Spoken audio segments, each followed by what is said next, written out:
Since the term UFO was first used back in the 1950s, the world has been fascinated by the idea that we've made contact with an alien race. According to the legion of UFO researchers and experts, the evidence is irrefutable. The millions of flying saucer sightings, abductions, crashes and other events over the years are proof positive, they say, that we are being visited. In fact, new research seems to show that it's been going on since the dawn of civilization, thousands of years ago. But who are they? How do they get here? And why are they coming? In this new series, we've compiled some of the most compelling reports, stories and evidence that have ever occurred to try and shed new light on those questions. We have first-hand eyewitness reports, shocking footage of real sightings, terrifying encounters with real creatures, and top-secret revelations from those who claim to have worked within the government conspiracy.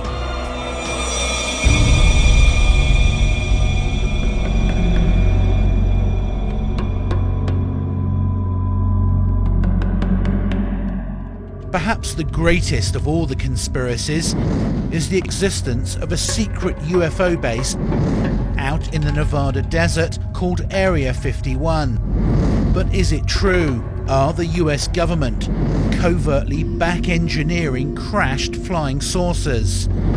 Have they now developed their own man-made UFOs using alien technology?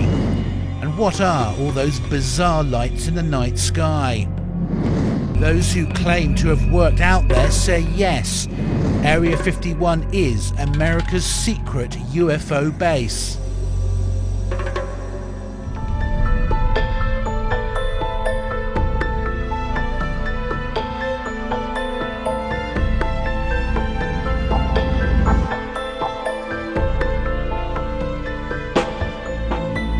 In 1989, a man called Bob Lazar walked into a Las Vegas TV station and gave a remarkable interview.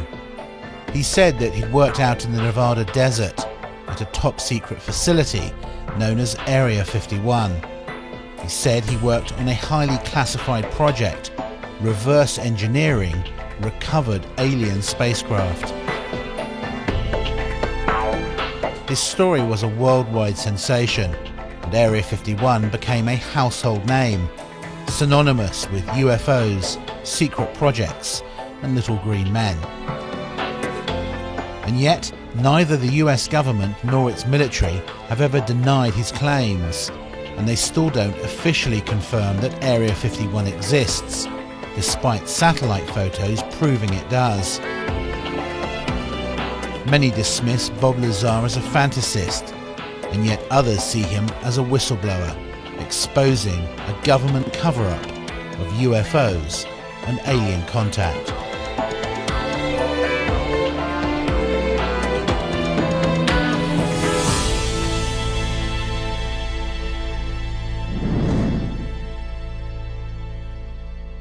I am convinced, based on my research and the individuals whom I've had contact in the U.S. intelligence community, that the U.S. government does indeed have craft that meet the description of many of the UFO reports. There's nothing on their radars on the other antennas at all on that particular area?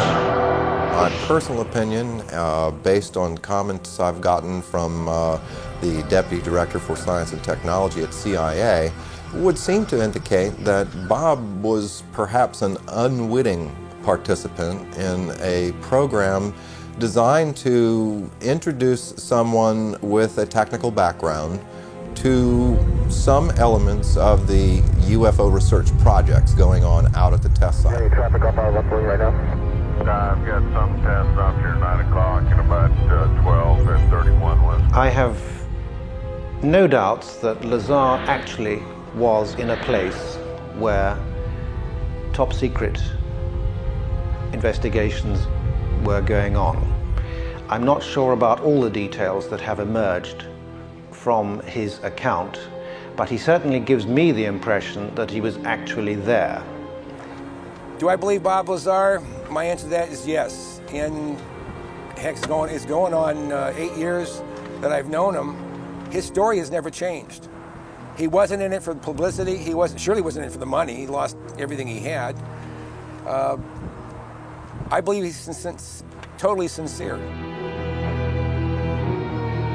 As far as I can tell, he's a bright guy who tells a great tale and who's told it often to people who have not checked on him, who accept the notion that, well, the government wiped his slate clean.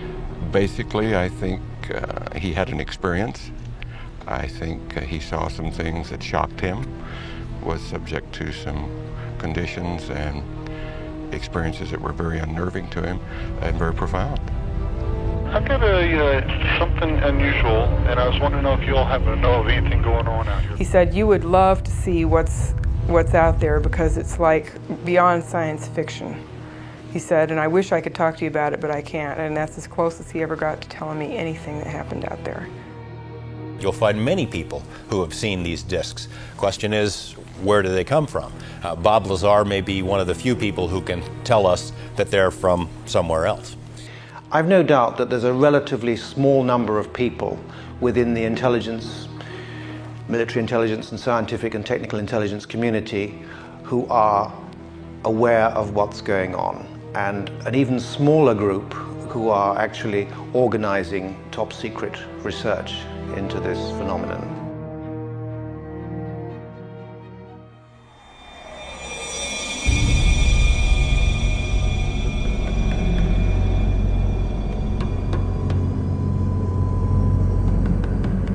There's been an airbase out at the operating location near Papoose and Groom Dry Lake beds, known as Area 51, since the 1950s, when it was home to the CIA's top secret SR-71 Blackbird spy plane. Then in the 1970s, it became the test flight centre for the F-117 stealth fighter and the B-2 stealth bomber.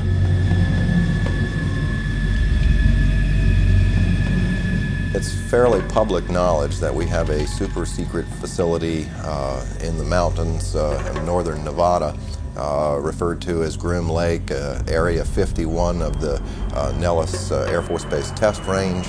It's also been referred to as Dreamland. This is an area that has been known but officially denied for many decades.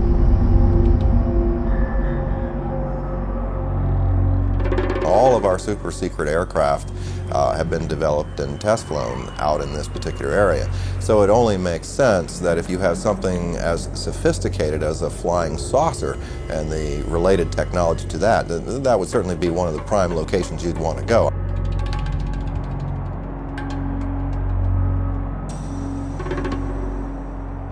What you see is an ordinary looking Air Force base.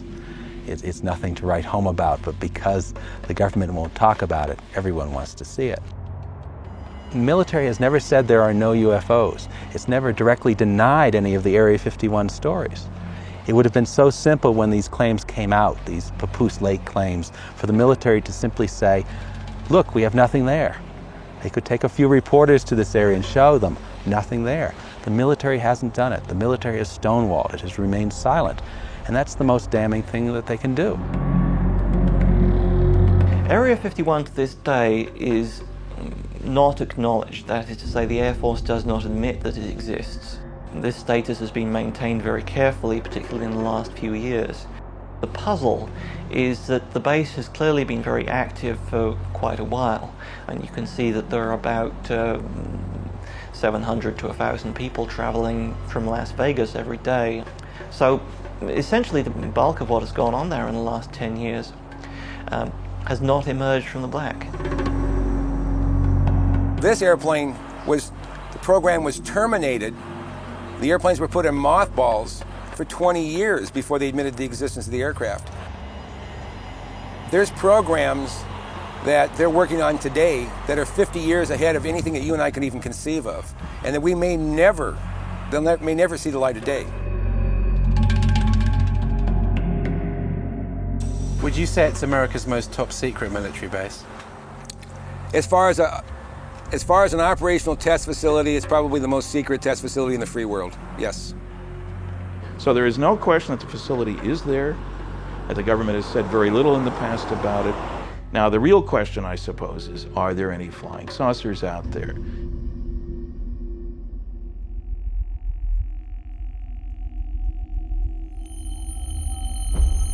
No one had associated flying saucers with Area 51 until Bob Lazar's interview hit television screens around the world.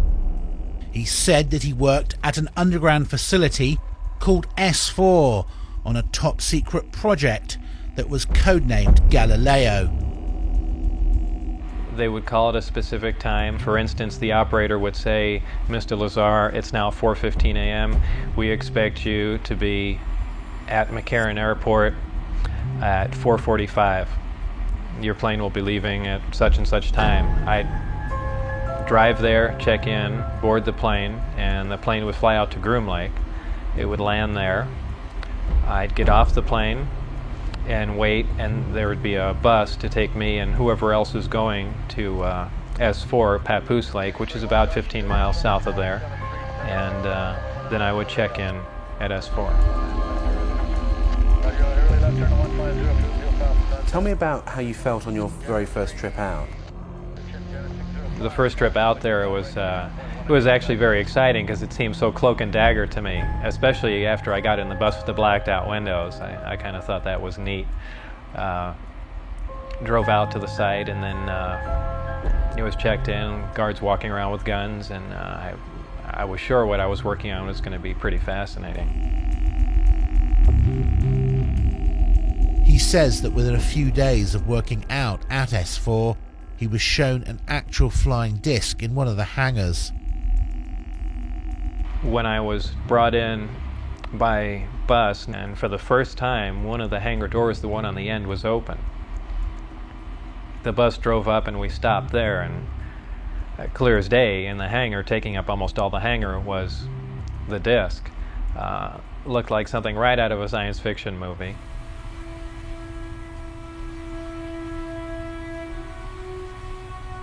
And as I walked in there, I thought, well, this is the new advanced aircraft we've been working on, and this is why people keep seeing flying saucers, because it's ours, and we've just been testing it, probably for all these years. And what color and size was it? It was a dull stainless steel, pewter gray, very unimpressive color-wise. About 52.8 feet in diameter and about 16 feet high. So was it actually a recovered craft that you were working on, or was it one that scientists had built as a mock-up of a recovered craft? Well, whether it was recovered, given, or what, it was not built as a mock-up. It was an alien craft built on another world. There was absolutely no doubt about that. Lazar claims that he was one of only 22 people who had something called majestic clearance to work on the craft itself. The whole aim of the project was to take these craft, or the one in particular that I was working on, and try and duplicate its systems and subsystems with earthly materials. The work that I did basically entailed back engineering the power and propulsion system, and I opted to start with the power, the reactor that ran the craft. Go ahead. Something at 30,000. It's a UFO or something. Cactus Mass 54 again. There's nothing on their radars on the other spinners at all on that particular area, that object that's up in the air? It's up in the air. Affirmative. Why have millions of people around the world claim to have been abducted by aliens? Why do many of them report the same experiences? Is it a form of mass hysteria or even sleep paralysis? Or is an alien intelligence systematically kidnapping huge groups of the human race and then subjecting them to experimentation against their will? And if they are, what's their purpose? The scientists say it's all in our heads, but the victims claim it's terrifyingly real.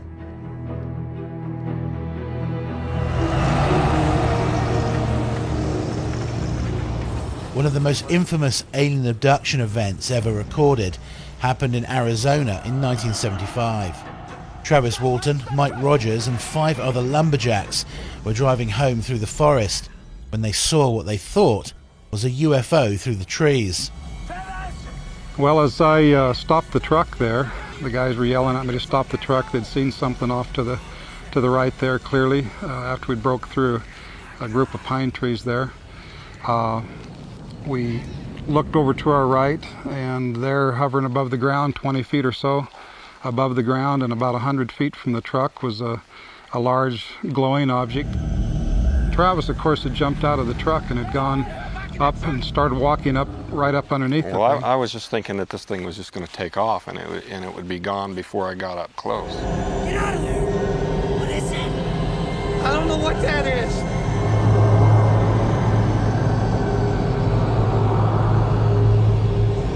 I was getting, pretty scared myself, and I made up my mind to make a run for it.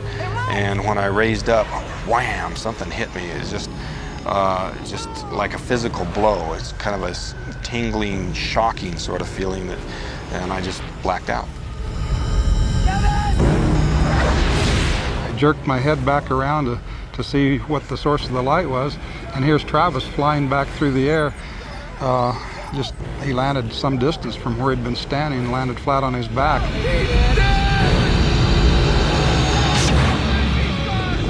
I'm not leaving him! He's dead! I'm not leaving him! He's dead! The hell out of here! He's dead! The hell you doing? He's dead!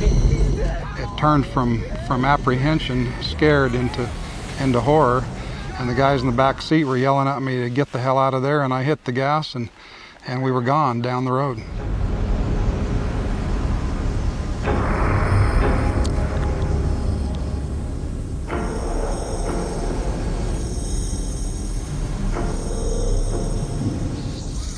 According to Travis, the next thing he remembers was waking up in what he describes as a large dark room, lying on a cold metal platform, surrounded by alien creatures.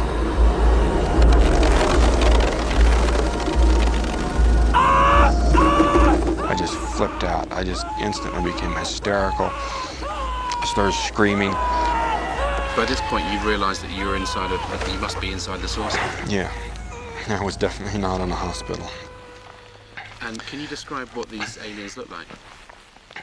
Well, they were basically humanoid, 2 arms, 2 legs, like that. But they had very large heads, no hair, sort of a pale grayish-white skin.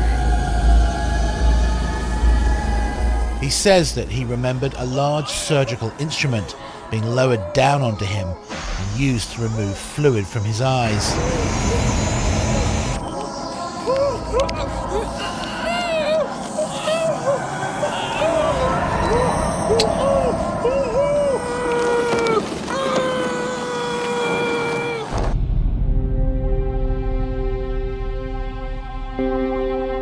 Within days of his disappearance, Travis Walton's story hit the headlines across America, and despite an extensive search in the forest, no one could find any evidence of what happened. The police believe that the group might have murdered Travis and disposed of the body, but Mike and the others all passed polygraph tests and stuck to their UFO story.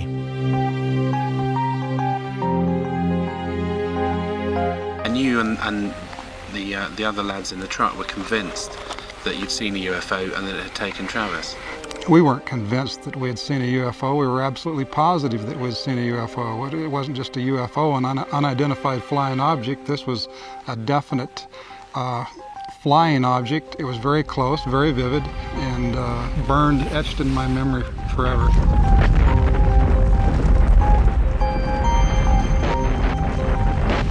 And then, just as mysteriously as he'd left, Travis woke up on the outskirts of town, just a short distance from where the UFO had been. He was dazed and disorientated. How long were you actually gone for? I was missing for 5 days and 6 hours and some odd minutes. Although the night I was returned, I was under the impression it had just been a short while. I thought it was the same night. Travis and the other 6 men underwent an intensive battery of tests and examinations by experts. As crazy as their story was, no one was able to prove a hoax or a fraud. Well, I spent a day with Travis and Mike Rogers. He passed the lie detector test. Their story is consistent. There were 5 other people there, after all, who saw part of these events unfold and who also passed the lie detector test. His story is consistent. It's never changed. I found his story profoundly convincing. So what did happen to Travis Walton that night in 1975? Stop, Mike! Stop the truck! What did he and the other loggers see in the forest? Where did Travis disappear to for 5 days? What do you say to people who say, you know, these 7 loggers in the woods just made this whole story up? I mean, you know, 7 people see the same thing. They stick by their stories for over 2 decades.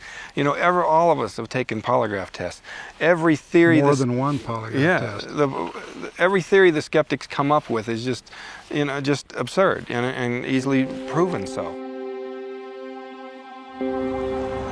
There was another interesting fact that wasn't reported at the time. A radiation test was done on the clothes and hats that the group were wearing on the night. The Geiger counter gave an abnormally high reading, a 6 on a scale of 10. If this was all a hoax or some sort of mass delusion, where did this high level of radiation come from? I'm absolutely convinced that Travis Walton was indeed abducted. Their stories are consistent. I've listened to the objections of the noisy negativists about this story, and as is almost always the case, they don't stand up once you check on them, don't accept them blindly.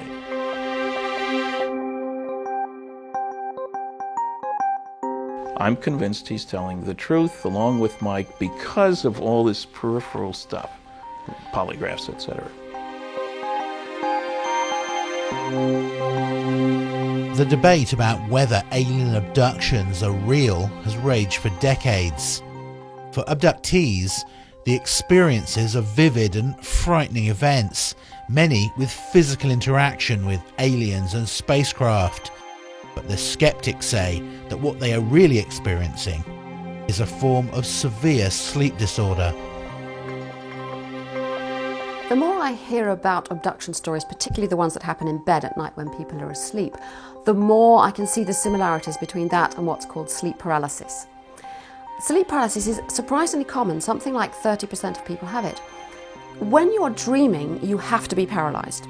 But normally that wears off long before you ever wake up, so you don't know anything about it.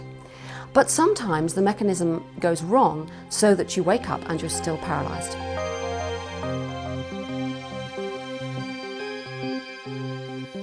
This paralysis is very often associated with buzzing and humming noises, feelings of floating or flying or being dragged away, creepy crawly skin sensations as though something's running up and down your skin, and overwhelming all of that, a sense of presence, the feeling that there's somebody there in the room with you.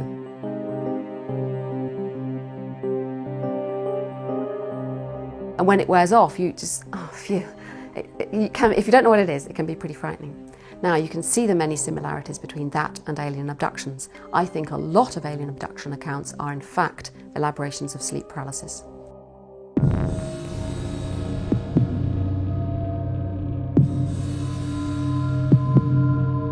But we know for a fact that not all of these abductees are sleeping, and they're having these experiences. Yes, there is sleep paralysis, and yes, if they're asleep, maybe part of that could be sleep paralysis.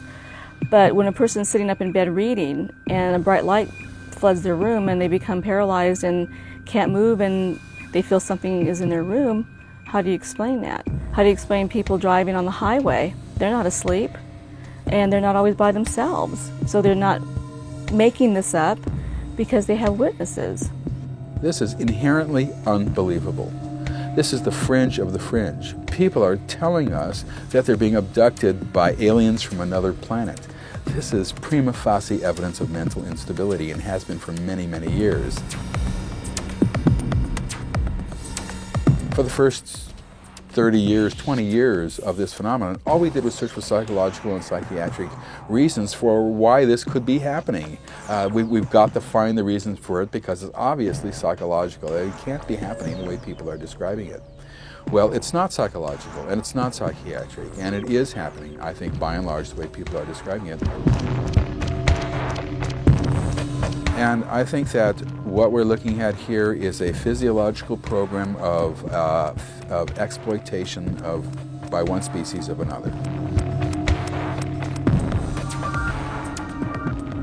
In December 1985, the writer Whitley Strieber experienced a terrifying alien abduction from his cabin in upstate New York. He wrote about his experience in a best-selling book, Communion, which was later turned into a major film.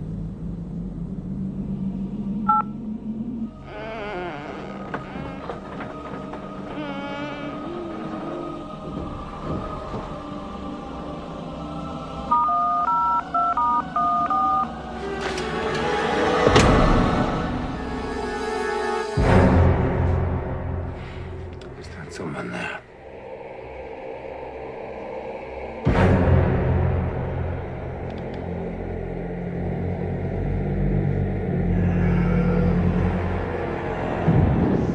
I woke up aware of the fact that there was something terribly wrong, and when I opened my eyes, I saw these dreadful figures around me, little stocky figures that were dark blue, and a tall, willowy sort of a figure that had a big black eyes and a rather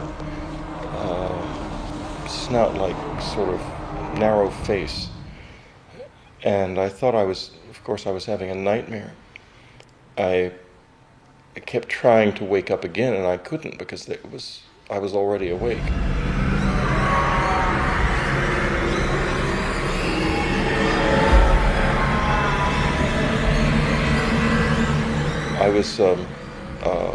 I had, among other things, a needle stuck into the side of my head, and it made a flash behind my eyes, and it was absolutely terrifying. Then I blacked out.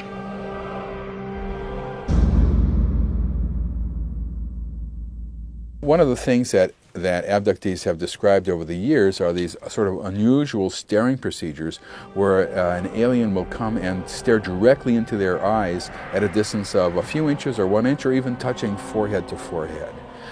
And what is happening there is that the alien is sort of hooking into their optic nerve and using their optic nerve as a neural pathway. And by doing that, they can go all through their brain, stimulating or innervating any neural pathways that they want, and therefore they can receive data. That is to say, they can look at an abductee's memories or what an abductee has been doing for the past few weeks or whatever. They can inject data if they wish. They can elicit emotional responses for whatever procedures they want to do. They can virtually control the person in any way they want.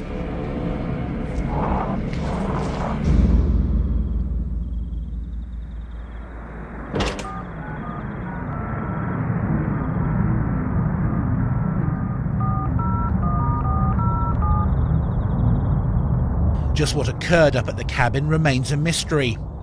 Strieber maintains that it was a real event and not a dream, and cites that over the following 4 years, 19 other people also reported seeing UFOs in the skies above his cabin. Alien abduction experiences could be one form of what's called a metachoric experience. This is a particular kind of altered state of consciousness in which you think you're in the ordinary world, but in fact you've hallucinated everything. The most common example of this is the false awakening. That's where you dream that you've woken up. So, you're dreaming, you dream you wake up, you perhaps get out of bed, clean your teeth, wander around, everything's perfectly normal. And then you see something isn't normal at all and you go, oh my God, I'm dreaming, and then you really wake up. What's it like recounting the experience now after all these years? It feels like it's happening again. it's as vivid as it was the day it happened. I'll never forget it for a second. It's burned into my brain. I remember it very well.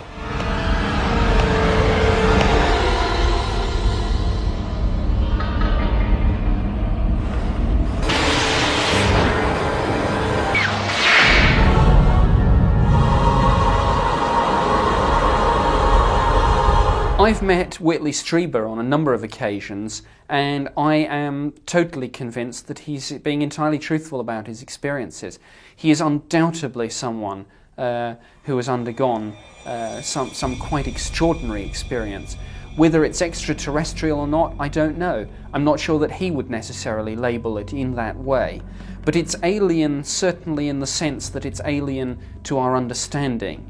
And I think that Whitley and people like him have clearly experienced something quite extraordinary.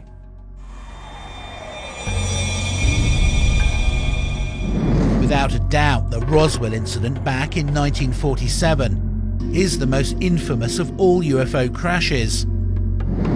But there was another event in Brazil more recently that was even more bizarre, and where the occupants of the craft seem to have survived. According to eyewitness reports, a UFO crashed into the outskirts of a town called Varginha in the early hours of the morning in 1995, and 3 small alien creatures were seen by locals shortly afterwards.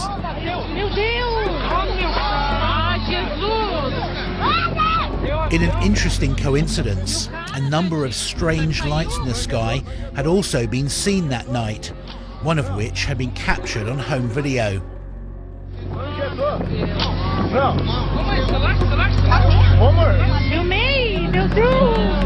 Within hours of this crash, rumours flew that it was one of these lights in the sky that had gone down on the outskirts of town, and that the military had been able to capture one of these alien creatures.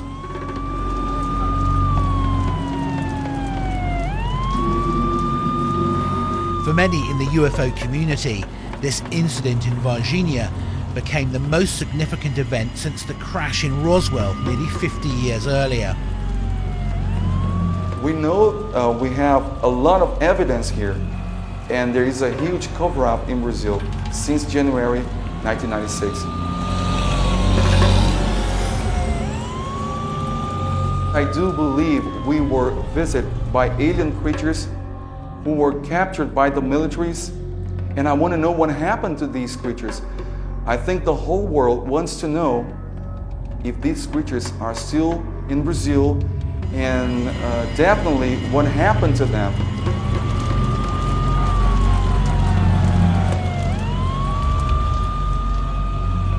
It's just unbelievably undeniable.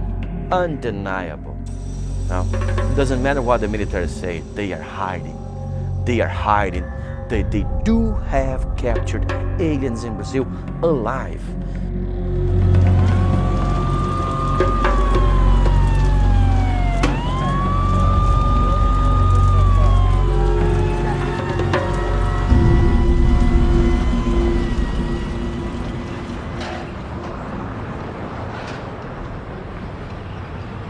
According to eyewitness reports, the UFO crashed on the edge of this small industrial town in the heart of Brazil. Well, about 2 a.m. in the morning of the January 20th, some satellites from the United States detected an object entering Earth's atmosphere. Of course, it was aiming to Brazil, and they let us know, the American authorities, or American military let Brazilian authorities know that it was aiming to Brazil, so we should keep an eye on it. Well, while this object was falling down, it was observed by a few witnesses. It was very strange because some of them could describe an object like a cigar-shaped, with a cigar-shaped format, like in flame, with some sparkles, things like that. Anyway, at this same morning, about 7:30, some people in the neighboring areas of Virginia started describing a strange creature. Obviously, the creature that survived from the crash. In January the 20th, the fire department captured a creature, a very strange creature. They wrapped this creature in a net and put inside this 1 by 1 square meters wood box and gave it straight to the militaries who went there to pick it up.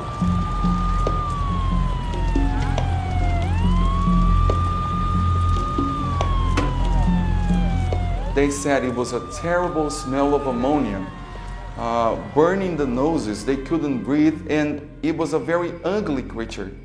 One of them told me that he would like to see me in a room for 1 minute facing such a creature like that because it was so ugly. And it had 3 fingers with long and very strong nails. One of the creatures in the military facility scratched one of the tables, wood table. You should see what happened to the table when one of the creatures just scratched it.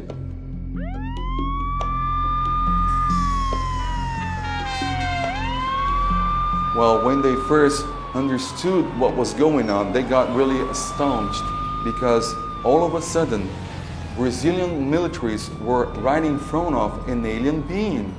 They just got so surprised because they never thought an alien being could be like that. They were really astonished and they were afraid of getting some disease from it.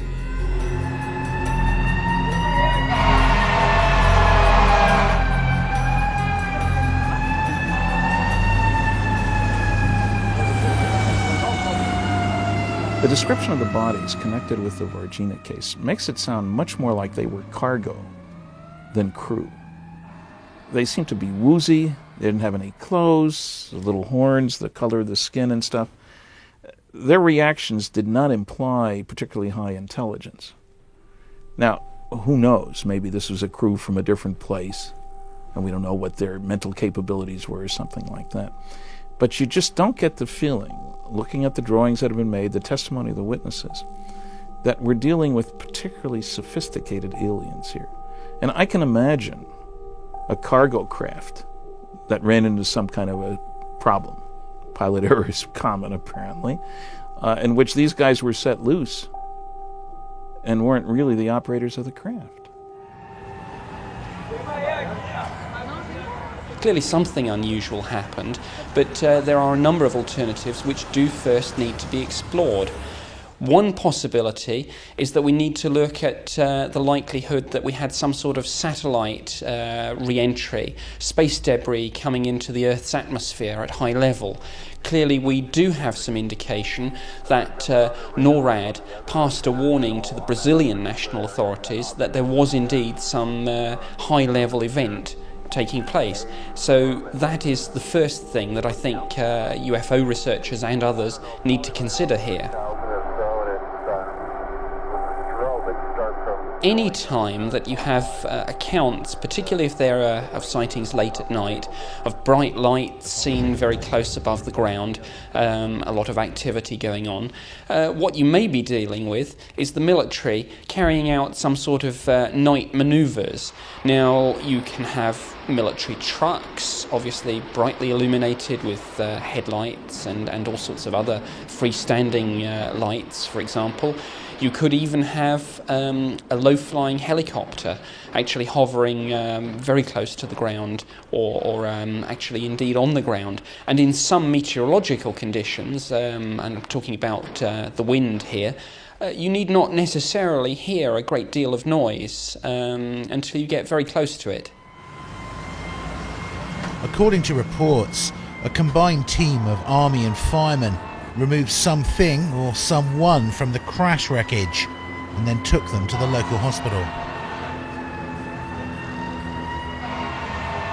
The reaction of the doctors and the nurses was kind of mixed up because some of them thought it could be an alien creature. Others thought it could be some genetic experiment, and some of them thought it could be the devil's son. The military, some of them who actually took part in the capture proceedings, came to the researchers to tell, I was part of it. I was there. I helped to capture. I helped to hold. I helped to put in the box. I helped to transport. See, we have first-hand witnesses from the military.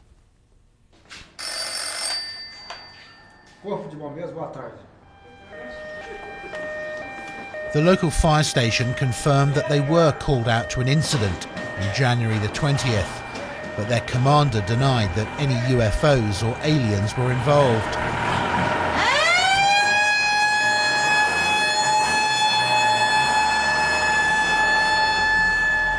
Acho que eu sou muito, eu não tenho condições de falar. Primeiro que eu estava de serviço no dia, certo?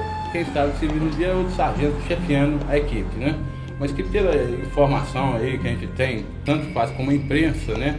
Como até os pessoal perito na área da ufologia, é a mesma que eu tenho, que eles têm, né? Mas simplesmente não se trata só do nosso ver, de falta assim, de prova material, se trata só de boatos. Então o boato para a gente não é lógico, então a gente tem que ver.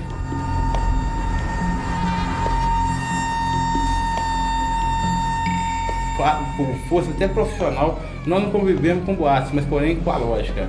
É só com a lógica que nós mexe. Então, se nós não tivermos condições de mostrar para o povo e não capturamos nada, então aí nós fomos centro da atenção, porque a pessoa, em geral, pensa que o bombeiro tinha material para transportar, como vocês viram aí, né? Foi testemunho, nosso recurso para capturar um ser extraterrestre com uma inteligência extraterrestre é muito escasso.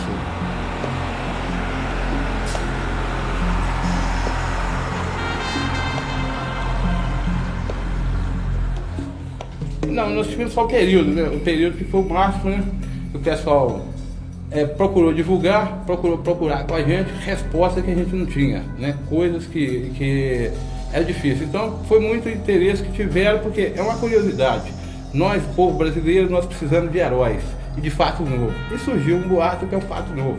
Como foi o chupacabra, né? Que foi comédia até hoje. Certo? But are there really such things as chupacabras and so-called extraterrestrial monsters? For 2 decades now, something unusual has been terrorizing the island of Puerto Rico, killing and draining the blood out of thousands of small animals. They call it the goat sucker, or El Chupacabra, and it's brought fear and panic to the farmers and rural communities on the island. The authorities say it's a mutant wild cat or dog, but those who've actually seen it claim that it's an alien creature.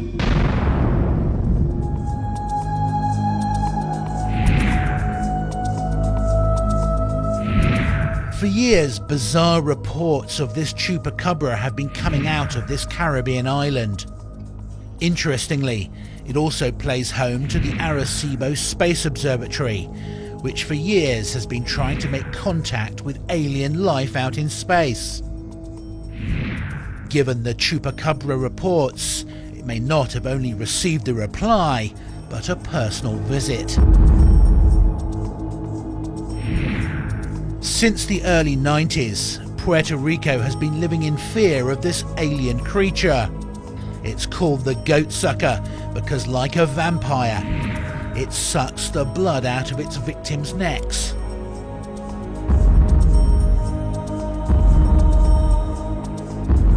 Over the years, several people claim to have shot actual photos of it or given eyewitness descriptions, and in one case, shot what was claimed to be footage of a chupacabra hiding in a forest. Is it real, or is it an urban myth that's been whipped up into mass hysteria? Some claim that it's an alien creature, while others say that it's just a wild cat. Como de 3 pies de alto, con las piernas bien finas, los pies en forma como de garras, alas extendidas, alas grandes, las manos en forma de garras. No era como un pájaro, es algo anormal de lo que uno usualmente es algo como así, ¿ves? Pero ¿sabes que los pájaros hacen y vuelan y de? No, eso fue una cosa rápida, pero bien rápida. Que las hojas hicieron y yo dije, wow. Es algo como inusual, que no es normal el movimiento de este animal. Just what the chupacabras are remains a mystery. Some people believe they're products of covert genetic experiments which have escaped from US military bases on the island. Others are convinced that they're alien creatures from another planet. Whatever it is, the locals are scared. Era combinación de gris oscuro y gris claro, entre manchas. No. Los ojos como gotas de agua, pero grandes. En la nariz casi no se le notaba, pero se le veían sí los dos abrotitos y la boca bien pequeña. Miro hacia las de eso y hay dos con los ojitos verde neón. Pero que cuando yo me quedo mirando, eso se puso rojo, los ojos de ellos. Y al ponerse rojo, mi cuerpo como que sentía como una corriente o algo. Y yo no me podía mover. De color grisáceo, con los ojos rojos, tenía una aleta en la espalda. Y eso pues levitaba en el aire y tenía el nene agarrado por la mano. A nosotros entrar lo soltó y se fue. Jorge Martin is well known on Puerto Rico. He's been the lead researcher into the chupacabra phenomena for over a decade. They walk on two legs, erect, and they have these strange spines or quills or whatever that goes from the back of their heads down to the lower back. And they start changing colors, vibrating very fast, they illuminate themselves, and they start doing this very faint humming sound. And somehow this seems to impel these creatures, which fly away. I think the chupacabras are alien in origin. At first I used to think that maybe this was some type of genetic manipulation, some experiment that had been done here in Puerto Rico. And eventually it escaped to the environment and no one would take any responsibility for it. But then, as we started getting more and more reports from serious, reliable witnesses from all over Puerto Rico, in which these creatures were being observed together with UFO, with alien humanoid beings, and being levitated into this craft, etc., I had to change my mind. One witness, Mr. Jesus Sanchez, claims he managed to get close enough to a chupacabra to strike it with his machete after it had attacked his rabbits. He says he found them all dead, with the blood drained from their bodies. Ahí vine yo, me levanté, cuando oí el ruido, me levanté y salí afuera, cogí un machete y salí afuera y cuando vine a averiguar qué era, me pasó la criatura por el lado. Ahí fue que yo lo ataqué con el machete, le di 2 cantazos y sonó como un timbal. Y ahí, cuando él se vio que yo lo ataqué, pues cogió vuelo y arrancó sobre esa parte, hacia el parte de acá de Gurao.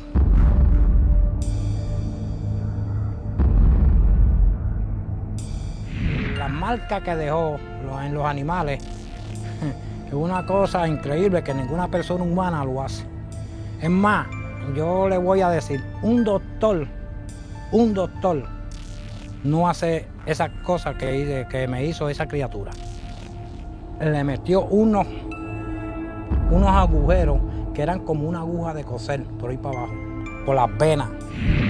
We asked Mr. Sanchez to identify the creature he saw that night. We showed him artist impressions of chupacabras based on other eyewitness descriptions. Esta es la criatura, en la forma de los ojos, que fue en la que yo lo vi.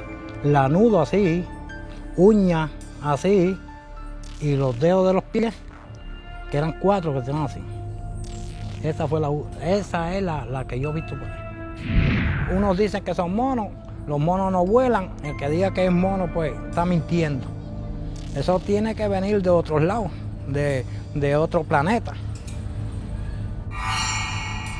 Without any doubt, the hysteria and fear on Puerto Rico and the rash of sightings and reports of chupacabras across the island has been fueled by the massive media coverage around the world.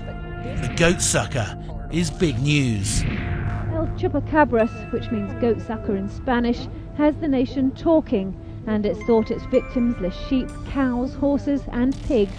Some people also claim to have been attacked by the fanged menace. I ran and it caught up with me. It grabbed me and I was fighting with it. It's not a dog. I don't care what people say. The nighttime activities of the goatsucker has made the front page headlines, despite the Health Ministry's opinion that it's a large bat which has been suffering from the drought. So what is going on? Have we made alien contact? Are millions of people being quietly abducted by aliens and then subjected to experiments against their will? Do the US government know all about this? And have they been covering up the truth for over half a century? Are they back engineering the recovered alien craft out in the Nevada desert? And have they even built man-made UFOs that would revolutionize both space and perhaps time travel? It's easy to dismiss all this as science fiction or mass hysteria, but hundreds of former military and government personnel have come forward to say that some of it at least is true. The question is, can we believe them? Or are they themselves part of an even bigger disinformation program? As one UFO researcher put it would be the height of human arrogance to believe that we were alone in the universe.